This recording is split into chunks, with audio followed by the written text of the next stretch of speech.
How's everybody doing? Good. Well, always an exciting day when you have. We just left our first meeting, and the optimism in the air is awesome. The excitement's in the air is awesome. Guys are ready to get after it. They've put in a ton of work. And as we talked about, they put in a ton of work for 15 opportunities. That's what it is, 15 opportunities to play the game. Put in over 300 days of work just for 15 opportunities. And, I think it really hits home because they've put in some really good work. And yet, we've got a long ways to go as we integrate all the new guys into what we're doing. I'm really proud of our older guys as far as indoctrinating the young guys into what our expectations are to be a Gator, and really to be part of the Gator brand. And that's something we're excited to see. We're going to start, obviously, practice tomorrow. The way we do it, we'll do a split squad practice. We'll have the older guys go, followed up by the younger guys, where it'll just be them, all the new guys. There'll be one person in there because of classes. We still have 2 days of classes here, so we're navigating some finals and that kind of stuff. But so Ahmad actually will go with the younger group only because he has a final right during the practice of the older ones. So, but what we try to do there and what we try to accomplish is to get those young guys an opportunity without the older guys there holding their hands, and teach them the pace of practice, the 2, 3, and 4 spot drills that will be going on during the periods, and really our expectation of the pace of practice to get in, get your work done, and get out. And so, we're looking forward to seeing those guys as we move forward. On the health front, Jake McGee's full go. He's ready to go. I've got to tell you, the guy who has really, I can't tell you what a great job he's done to put himself in position to, have an opportunity to play this season's Antonio Morrison. He's well ahead of where we anticipated. He will be out of any contact drills, but he will be able to do some non-contact stuff moving forward. And he has had a huge impact as guys have seen how hard he has worked, what he has invested, and what he was willing to do to define who he is and what he's all about. And I just can't say enough good things about that. Again, too early to say if he'll play. I just know this: the fact he'll be out there is short of a miracle based on that knee. So, again, a credit to how hard he has worked to be part of this family, and I can't tell you how good that makes us all feel. Thomas Hawley will be held out, and that's still a wait-and-see situation before he's cleared. We're going to try to get that an opportunity to see if we can make a run with it. So we'll see from there. And most recently, as of Monday, I guess it was, Luke Del Rio had an appendix taken out, which I would imagine doesn't feel real good. But so he's going to be missing in action here for a couple days before he's able to get out. But other than that, we're excited about where we're at. I think the guys have done a good job, and time will tell to see where we're at from a conditioning standpoint. We're not big in needing to condition, but if we have to, based on where we're at, I know that they've put a lot of work in over the summer. So it'll be interesting to see how they handle the pace of practice. But so with that, you're going to see one thing. We've had, it's life moves, in a lot of different ways as we're all doing things and getting caught up in the opening of college football. But Coach Nord, our special teams coordinator, and obviously longtime friend, just lost his mother on Saturday. Put her to rest on Monday, and our thoughts and prayers are with him. And Coach Collins' biological father passed away of a heart attack on Monday. He's back in North Carolina taking care of those things, so he's actually Randy will address you guys, from the defensive side of the ball today, and our thoughts and prayers are obviously with those guys. And, sometimes when things hit you in certain ways, you kind of realize, you know what, the focus of 3rd and 6, there's a lot of other things in life too, and we're helping those guys through it. So with that, go ahead and take questions. Hey, Coach, could you comment? You're a little confusion on who your high school coach was. Was it Winters or Ekegren? No, Coach Ekegren was actually the high school coach, and then Coach Leonard took over for him. Okay. Gene Leonard. Leonard, okay. Bob Luoma was the basketball coach. Okay. Yeah. Either one of those two gentlemen, your father and Coach Zorns, can you talk about anything that they instilled in you that you've carried throughout your career? I was really fortunate, even growing up in what we call Little Grizzly Ball and YMCA basketball and Pee Wee baseball, to have coaches that really invested in us. And, along the way you learn those lessons. Coach Leonard really brought us back as a high school, to become relevant again. And I had an opportunity while I was there to actually play basketball for a guy by the name of Bob Luoma, who was one of the winningest all-time coaches in the history of high school basketball in the state of Montana, and probably took as much from him as practice plans, how to treat the players, how to demand from the players, and how to get the best out of the players. Really fortunate when I went to Eastern Washington University to be under a guy like Dick Zorns, who I was fortunate enough to spend 14 years of my life with as a player and a coach. And he truly instilled in me the values, the fundamentals, and what it is to be successful in a lot of different ways, not only in football but in life. And I think every day I was able to learn from him. And your father did a little bit of coaching. Yeah. Yeah. What did you get from him mostly? Use your left hand, okay? So we took the basket and actually moved it to the right side of the single car garage, which forces you to do everything left-handed, right? They had trouble covering me on the crossover. Thomas and then Mike.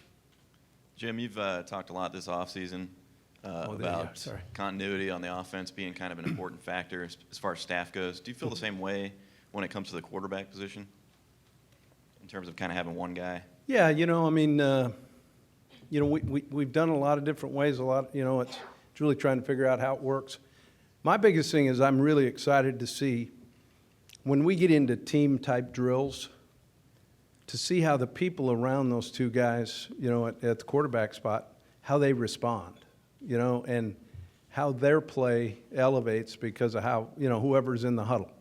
And really what that is producing first downs, moving the football, making sure that you understand that possession of the ball is number one.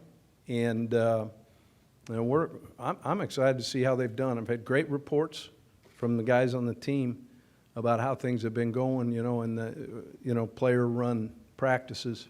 And so it'll be fun to watch them when we get out there. Is it a situation where maybe you have, you'd like to name a starter kind of going into the year and give them a couple weeks to run with it? I haven't put I do know this. Somebody's going to take a snap at the first play. I don't know who it is yet. As soon as we know, we'll let you know. Mike over here to the right. Mike, Yeah, Mike. Coach, can you talk about your broader vision for the program? It seems like when you took over, you weren't just concerned about the team, but the staffing, the infrastructure, facilities, all of that. Why did you jump right in with that? Well, it's interesting because there's so many things that go into a successful football program, to a successful university, to a successful business. It doesn't matter what it is. And it's all the little details, not just about the player, not just about the play that was called, but all the things that go in a year-round cycle. And in our case, we work off a year-and-a-half calendar, which, when you think about it, evolves around recruiting, okay? All those pieces have to be on the same page. Once you have people that are, say, independent contractors that aren't focused on the vision and sometimes might have ulterior motives, okay, self-serving motives that aren't relative to the development of our players and helping them be successful, you're going to have issues within the organization.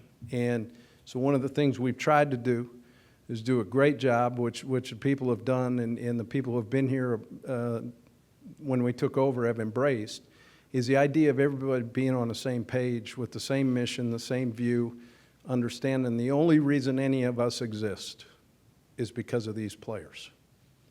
That's it. So everything we do should be generated towards helping our players be successful, and it doesn't matter what aspect of it is. It has to be everything, everybody that touches the desk of the head football coach has to be zeroed in on helping these young men be successful, and it's been really good. We've had some great change already, and yet we've got a long ways to go, but we're getting there. And those are not overnight fixes. Those are things that happen over time, and I'm just really excited that this administration, our president, has afforded us the opportunity to take this program in that direction.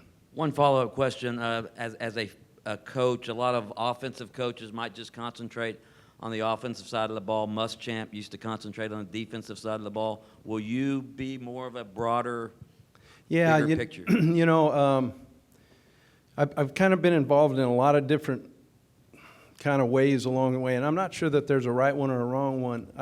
I just feel like it's very important that the head coach is involved in all aspects, special teams, offense, and defense, that the players know that I'm there for them at all times. Obviously, you know, what I bring to the defense is not necessarily maybe the X's and O's part, but maybe more so what the offense is trying to do against them, you know. In other words, trying to help them break down their protections, maybe what their points mean, you know, those type of things that maybe help a blitz land. Also, make sure offensively that we're doing some things in practice that helps them against certain, you know, things that they're going to see, whether it's tempo offenses, whether it's, you know, five wides, whether it's full house T backfield, whatever it is, that we do those things to help us all as we work against each other be successful. And obviously, being heavily involved in the special teams allows you to be involved with every player on the team because they're all involved in that. So that's what we try to do. I obviously find myself migrating to, you know, the quarterback room. That's human nature. And you know, I'll go in there and screw them up every now and then. Gene, over to the right, Gene Fournette. Coach, before Will left, one of the statements he made was, don't let anybody tell you we don't have players around here.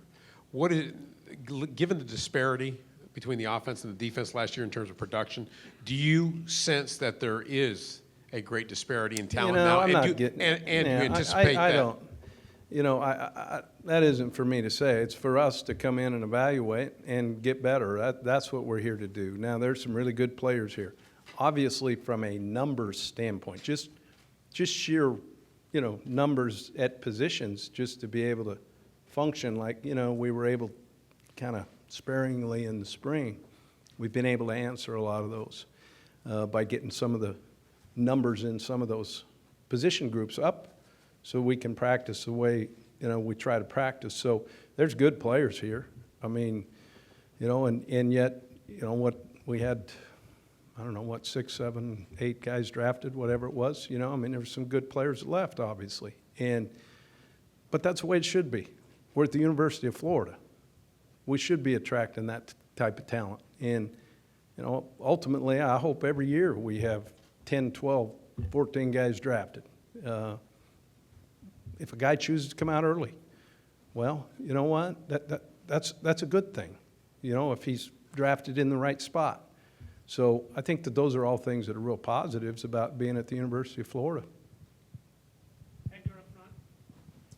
Hey, Edgar. Hey, a few quick ones. Morrison, clarification. You said not sure if he'll play. You mean the opener or all season? Or anywhere. You know, I don't know. You know, that was a – guys, let's not downplay what this injury was, okay? Let's not downplay he's had 2 surgeries on the same knee off the same injury, right? What I'm saying is he's going to be out there. He's going to be going through everything except, you know, not full contact. And when the time comes, I'm not going to put a time limit on that. What you will find out, I will never put a player out there Life's way too short. I'll never put a player out there unless they're able to truly defend themselves and to be productive. So, you know, when that time comes, our doctors will get it cleared and we'll go from there. But I'm not putting a time limit on it. Fair enough. Will Greer, how critical was it for him to put on some significant weight? Yeah, And he what do you did. see there? You know, I think when you guys see him kind of roll off the bus here tomorrow, I think you're going to see a lot of guys that have significantly changed the way their body looks, and I think that's a credit, obviously, to what our guys are doing in the weight room, but more so maybe what their personal commitment was to the work to put in the weight room. And you know, it'll be interesting to see. You know, obviously, you haven't been able to see them run or do any of that stuff, but to see how they're carrying their new weight, that's going to be interesting. What will specifically, though? Yeah, I mean, he's natural maturation. He should be getting a little bigger. Over the back of the right, Coach. Yeah. Coach, can you talk about the value of Vernon Hargraves in the secondary and the type of impact, you know, he can have on the game on every given You know, I'm not Saturday? sure you can put a true value on a guy that, you know, who I'll argue is the best defensive player and obviously the best defensive back in the country. He's a guy that can lock you down. He's a guy that enjoys competing. You know, I think one of the values that he truly brings is his love of playing the game of football, competing, even in practice, because what that does is then elevate those people around you too. And the true great players, the really great players, they enjoy the competition no matter whether it's tiddlywinks or one-on-one drills or, you know, third down or red area or whatever it is during practice. They aren't taking a day off. They aren't taking a practice off. They aren't taking a rep off. And he's a guy that truly does that, and I'm sure glad he's here. Go, Robbie, over to the left. Coach, Hey, what is a Robert. realistic expectation for this team? I think the realistic expectation is what we do every single day to get better. And, guys, I think you got this from the spring. I'll tell you each and every day what we did that day and if the Gators got better that day or not. Because whatever, the game against New Mexico State's going to happen. You know, it's on the way, all right? But that game doesn't mean anything right now unless you put the preparation in now to get ready to play that season. Like we talked about, you got 15 opportunities is all, and you got over 300 days of preparation.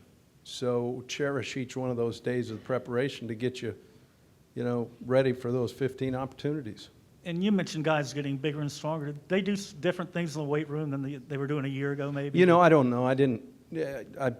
I know I've been obviously with Coach Kent. You know, back at Louisville, obviously at Colorado State. I know what they do. It's a lot of position specific and functional movement skill development, and you know, I can't speak to what it was. Zach, over to the left, and then Gary to the right. Zach. Jim, how many freshman linemen do you feel you'll have to rely on this season to be in the two deep rotation, and who are some guys early on that your staff has identified as contributors? Well, possibly? we haven't been able to. I mean, I don't know. We haven't seen them practice, so I know their names. That's a good thing. So, and I'm sure glad they're here. But you know, I mean, just obvious when you look at it. I think what we need to do is we need to develop 8 solid guys originally, a little bit like an NFL mentality where some guys have to be able to swing in some positions. Obviously, by saying that sheer number, you're looking at least probably 3 of the new guys, maybe 4 being part of that, 8, you know. And really, it's about how they adapt and how they learn. I'm not going to put a guy out there that's not ready to go, because one of the things that can happen if you put someone out there too early, they can become a little shell-shocked, and it takes a while to recover from that. Okay, I think you see it in this sport a lot, where sometimes guys are rushed into, you know, doing it. We'll put them out there when we're ready. We need to develop some guys that have some swing capability as we continue to develop those younger guys to come as the season goes. We hope to be able to be up in that 10 to 11, 12 kind of guys in that depth. And then wanted to ask you about the running back situation. Kelvin Taylor had kind of an up and down season last year after a really good freshman campaign.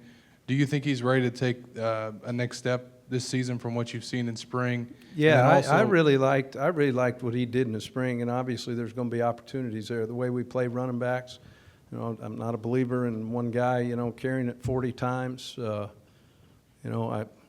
didn't, as much as I respect Bum Phillips, it's not something I believe in that one thing, right? I think you have to develop the position. You're going to need 3 guys at least to go through the year with. So what you hope to do is to find that guy that has the hot hand in the fourth quarter, okay? He's still fresh based on what you've done, and now let that guy kind of finish the game. That's kind of how we like to do it. Obviously, that has a lot to do with the development of those young guys. Gary and Kevin. Jim, as you coming on your staff, you've got obviously a ton of experience. You've got an ex-ACC head coach. You've got a couple of SEC coordinators in there, I believe. And talking about what were you looking for in a staff and these guys, and how close did you come to what was your batting average on going after the guys you wanted and finally getting them? I think we had a lot of guys that wanted to come. I think we hit pretty good, and but part of doing it had a lot to do with obviously experience in the SEC, built-in recruiting relationships within the footprint, of where we need to recruit to be successful. And I think we answered a lot of those. And, I'm happy to be working with them. I tell you what, the hardest thing I had great staff at Colorado State. And the hardest thing was not being able to bring all of them. I mean, I'll be honest. And yet, each move along the way, there's certain fits for certain areas. And yet those guys they did a great job, and they're great coaches. And part of the reason we did what we did there was obviously familiarity within the conference, built-in recruiting relationships in the areas that we needed to be successful. And I think we've answered that here. Mark over the right, and then Martin in the back. Jim, when you came on board, you talked about the importance of communication and the players developing a rapport with the new members of the staff. Do you feel like through the spring and summer you got that, guys going up and watching film and Yeah. working to develop a rapport with the new members on the staff? It's fun to have them go up to our floor. The way it's built is not really conducive. There's like these separations. What you'd like is kind of to have those meeting rooms in that area around to where your kind of offices are and that kind of stuff. So you're able to have a little instant interaction as you're walking around the building, right? Because it actually takes a little effort, to go up into what was deemed to maybe the principal's office area, right? And but to see those guys just come walking in the hallways, sticking their head in the coaches' meeting rooms, sticking their head in our office, I mean, that's what it's all about. And for them to know the reason we exist is to help them be successful. That's the key. So our whole drive as a staff, our whole drive as an organization is to understand no matter what we do, the number one thing and the reason we do it is to help these guys be successful. And that's all part of building a relationship. Martin, back to the right. Coach, when you talk about 15 opportunities, are you talking about practices or possible number of games? Games. That includes, I guess, championship games? Well, that's an opportunity, isn't it? I don't know. I tell you what, you're pretty good at math. Well, I was just sitting here wondering. I mean, is that... Where'd you get your degree? We'll get back to you on that. Okay.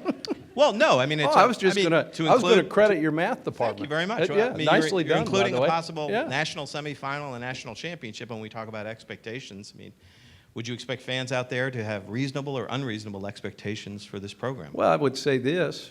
There isn't a game, there isn't an event, there isn't a thing that we would do that we go in expecting a participation ribbon. I mean, I struggle with that. You go in expecting to win. That's doesn't matter the opponent. I mean, once you go in with a defeatist attitude, it's a pretty good chance you're going to get your tail kicked. So It's just not how I was brought up. We got 15 opportunities. Let's go take advantage of the now to make the 15 a reality. Kevin over here on the left, and then Landon. The transfers that came into through the summer on the offensive line, how did that come about, and how critical is that getting closer to the 8 that you want? Well, I think obviously just putting the number balance on the roster by position is something that we really needed. It'll be great to see how, they have adapted, how they're moving in. There again, what are the expectations? We'll find out as we get through two-a-days and through practice. That's really what the discovery phase of this is, and yet all indications are we hit on them, and that's a good thing. Landon over to the left. One of the freshmen that some of the upperclassmen have been high on this summer is Antonio Calloway. Just what do you really see as his greatest strengths, and how do you kind of envision his role on the team this year? Well, we've talked in length about the need on both sides to have explosive playmakers, right? Mm-hmm. We felt when we recruited him, he was one of those. Did somebody's cell phone just go off, or was that mine? Was that you? No. Are you sure? Are you sure? Okay. It did? Can we get that? Not from the math department in the back, was it? Okay, good.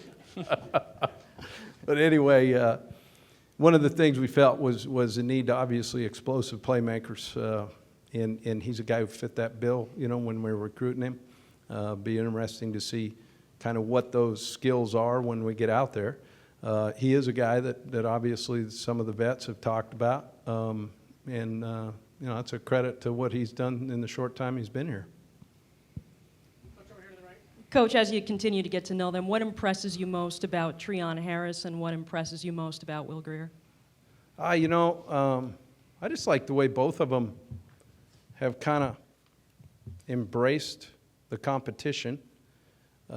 Obviously, I think what we do fits both of them in a lot of ways, their skill sets. Treon obviously missed some practices in the spring that we're well aware of due to, family issues that are really unfortunate. And so those 4 practices were, pretty big. But when he got back, the way he moved the team in 2-minute drills, the way the team moved down the field, I liked his energy, his confidence.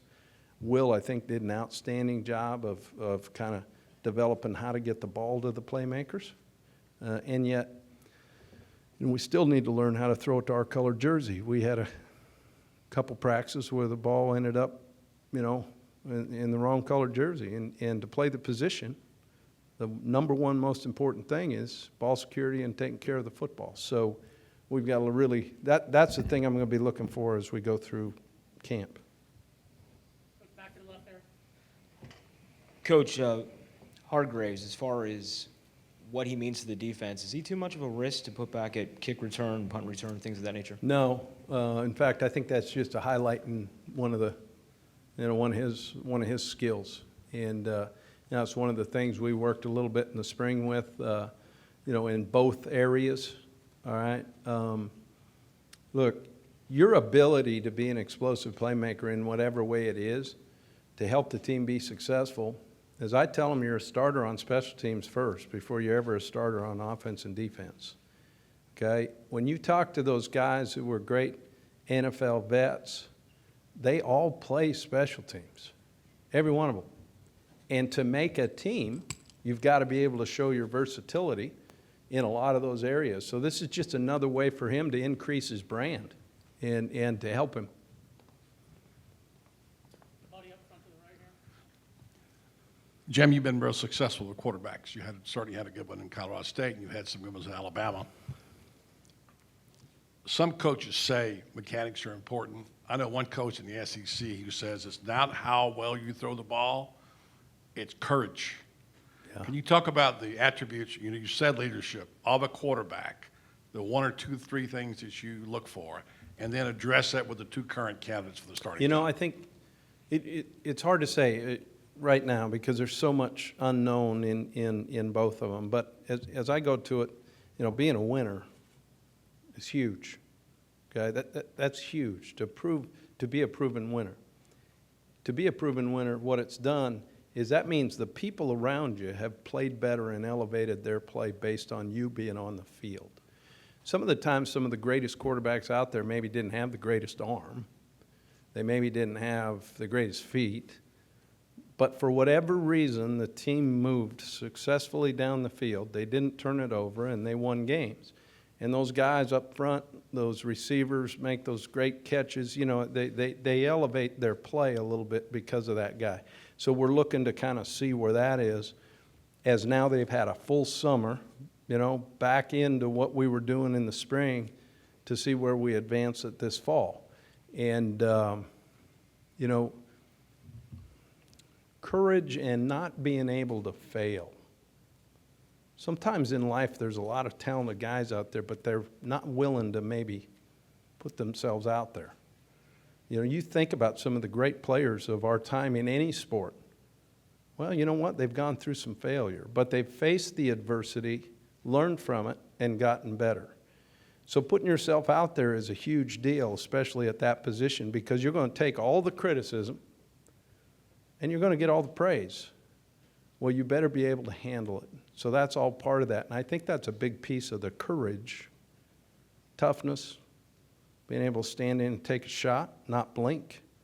Those are all things that I think being successful at that position are all about, not just being able to, throw a 95-mile-an-hour fastball. So the it factor is that leadership part. And then experience, will that play a role in this? Because you got one quarterback who's got experience and one who's brand new. Yeah, and I don't know how much experience you can even, call that. I think the experience now is the experience in the system they're going to be playing in. And the only way we gain that is in critical situations we put them in during practices. It's about the critical factors that help you win a game, whether it be coming out, whether it be different areas in the red area, whether it be fourth down, whether it be third down, whether it be 2-minute, whether it be 4-minute offense, whatever that is, whatever the critical situation is, and we'll chart that and come up with an answer.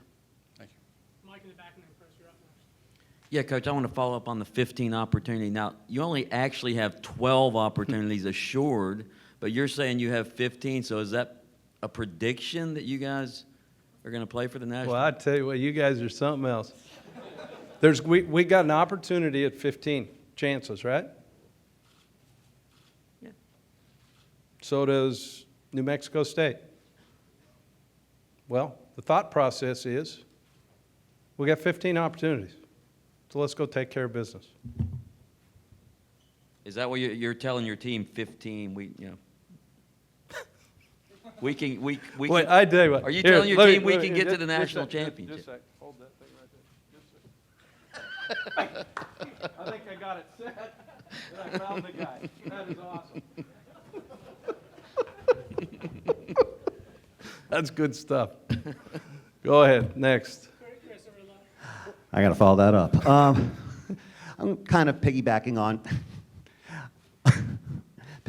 on his question earlier about the quarterbacks. Since we're getting to know you for the first time as a head coach, how short of a leash do you have on your quarterbacks if the situation comes to that? That's a great question. I'm kind of one of those that kind of probably operates a little bit, by gut instinct. I don't think we've ever been real short with the leash. We may have said, put in prescribed playing time, what I'm getting at going into the game, like somebody's going to take the second and fourth series, somebody's taking the first and third series, whatever, and we've held to that. So, I don't know. If they're throwing it to the other team a bunch, the leash probably ain't very long. It's probably the best way to say it. It's unbelievable. Go ahead. Where we got? In the middle, Coach. Obviously, your offensive line numbers are a lot closer to where you want them to be. You can't give us a starting lineup now, but where do you envision Mason Halter? Is he more of a right tackle versus a left tackle? Where do you think Trip Thurman, is he going to line up at center or guard? Yeah, well, first of all, let's talk about Trip. I think he's got to be able to, in theory, be able to function at all 5 spots based on whatever happens. We're going to start him inside, at guard. but he's going to take reps throughout practice, both at center and possibly as a emergency tackle. You know, he's got to be able to do that. You know, Halter, we're going to work at tackle specifically, not to overload him, all right, and then see what he may be able to handle. Obviously, tackle had been his position, so we're going to take a look at that first. And then I think the important thing for us is when we kind of come down to who those guys are, it's got to be the flexibility piece if somebody goes down. So. Do you envision playing Martez outside to start? Or are you going Yeah, to give him some we're going to start him at tackle. You know, that's what we recruited him as, and we'll work him there. But, you know, if we find out he's better inside, you know, then we'll make that move at that time. And with a lot, lastly, just with a lot of guys juggling spots and the versatility that you're playing, is Cam Dillard right now the #1 center? Is it obviously open competition or what? Well, he's obviously the one that took most of the reps in the spring. Therefore, he's, you know, going to line up there #1. You know, we'll see. Here's the key. The key there is put your 5 best out there. Just whoever those 5 best are, that gives you the best opportunity to win the game, and that's what we'll do. I want to wrap up 2 more. Zach over to the left, and we'll finish up with Matt Major and Martin. I love it. Go ahead. Jim, you've been around a lot of quarterback competitions. How much do you worry about players favoriting one quarterback or the other, possibly team divide setting in, and do you preach about that not happening with your team? You know, I don't. It usually sorts itself out. I mean, they know the best player is going to play, and just like their position, whether it's quarterback, whether it's center, whether it's left corner, you know, whatever, the best guy is going to play, and you know, they'll get ample opportunities to go prove that, and that's by putting them in those critical situations that we talk about during practice to see how they move forward, and we're excited for the competition. Okay, right of the math major. Okay, good. All right. Coach, when you first arrived, how did you go about building relationships with your players and gaining their trust? What are some of the things you did early on just to get to know the players that were here? Well, I mean, anytime in a relationship, it's an ongoing process, and it's developed over time. The sad part is because of NCAA rules, sometimes we aren't allowed to be with them as much as we would like. The one thing we can do is have them come up and say hello, sit down and have a conversation.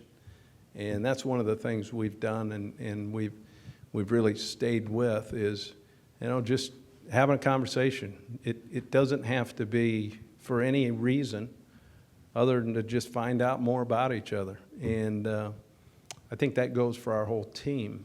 Even the guys that were here, some of the things they found out about their teammates that they never maybe knew before through some of the neighboring things that we've done.